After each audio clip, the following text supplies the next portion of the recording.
জীবনের পুরোটা সুখ আপনি যাদের জন্য বিসর্জন দিবেন তারাই একটা সময় কিন্তু জানিয়ে দিবে আপনি সুখী হওয়ার যোগ্য নন। জীবনে যতই আপনি স্বার্থত্যাগ করেন না কেন দিন শেষে বাস্তবতার কাছে হেরে যাবেন।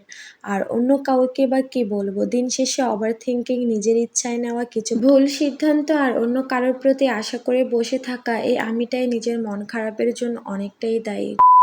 হ্যালো এভরিওয়ান, আসসালামু আলাইকুম। আমার নতুন আরেকটা ভিডিওতে আপনাদের সবাইকে স্বাগতম। তো বাসায় যেহেতু বাজার ছিল না, হাটের দিনে আমি বিকেলবেলা বাজার থেকে বাজার করতে গিয়েছিলাম। তো আসার সময় কিছু ফল নিয়ে আসছিলাম। তো আমি প্রথমে গিয়েছিলাম কিন্তু আম কেনার জন্য, গিয়ে দেখি ওইখানে ড্রাগন ফল, লটকন এগুলো উঠেছে। তো ভাবলাম যে এগুলো কিনে নেই। ড্রাগন ফলটা কিন্তু অনেকেই পছন্দ করেন না, কিন্তু আমাদের বাসায় আমি আর আমার মেয়ে আমরা দুজনে অনেক বেশি পছন্দ করি। তো তারপরে সন্ধ্যায় নাস্তা খাওয়ার জন্য রান্না করেছিলাম পায়েস। পায়েসটা আমার বরাবরই অনেক বেশি পছন্দ। কোনো একটা কারণে সকাল থেকে মনটা অনেক বেশি খারাপ ছিল। অন্তত এইটুকু বুঝেছি যে আপনি যতই মানুষের জন্য করবেন, যতই আপনি মানুষকে বিলিয়ে দেন না কেন, স্বার্থের জন্য মানুষ আপনাকে ব্যবহার করে। স্বার্থ ফুরিয়ে গেলে আপনার জায়গাটা কোথায় তারা আপনাকে ঠিকই বুঝিয়ে দেয়। আপনি যত বেশি মানিয়ে নিবেন সবাই তত বেশি চাপিয়ে দিবে। চাপে পড়ে সবকিছু মানতে মানতে একসময় দেখবেন সবাই ঠিকঠাক আছে, কিন্তু আপনি আর আপনি নেই। সবশেষে সমাপ্তিটা না এরকমই হয়। যাদের জন্য এত কিছু পরিবর্তন করবেন ঠিক তারাই আপনাকে দেখিয়ে দিবে, বুঝিয়ে দিবে যে আপনার এত কিছুর কোনো মূল্য নেই তাদের কাছে। তাদেরকে আপনি যতই আপন ভাববেন না কেন, তারা দিন শেষে কিন্তু প্রমাণ করে দেবে আপনি তাদের আপন নন।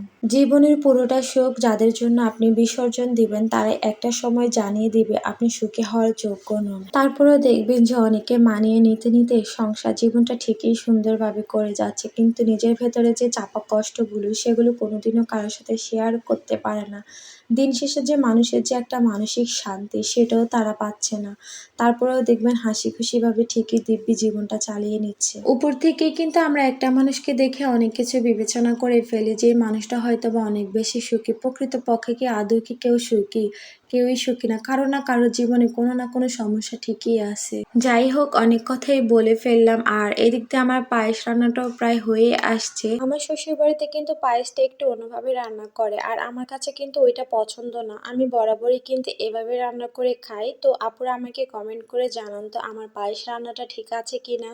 পায়েসটার উপরে আমি কিছু বাদাম, কিশমিশ এগুলো দিয়ে দিচ্ছি, কারণ পায়েসের উপরে বাদাম, কিশমিশ এগুলো দিলে কিন্তু পায়েসটা খেতে আমার কাছে অনেক বেশি ভাল লাগে। আর আমার শাশুড়ি মা কিন্তু এই যে বাদাম এগুলো খাওয়া পছন্দ করে না, তাই আমি ওনার জন্য আলাদা করে একটা বাটিতে শুধু কিশমিশ দিয়ে দিয়েছি, বাদাম একটুও দেই নাই। আর কিশমিশটা যদি উনি না খায় তাহলে দেখা যায় যে আমি উপর থেকে তুলে ফেলতে পারবো। তো আজকের জন্য ভিডিওটা এখানে শেষ। সবাই ভালো থাকবেন, সুস্থ থাকবেন। আল্লাহ হাফেজ।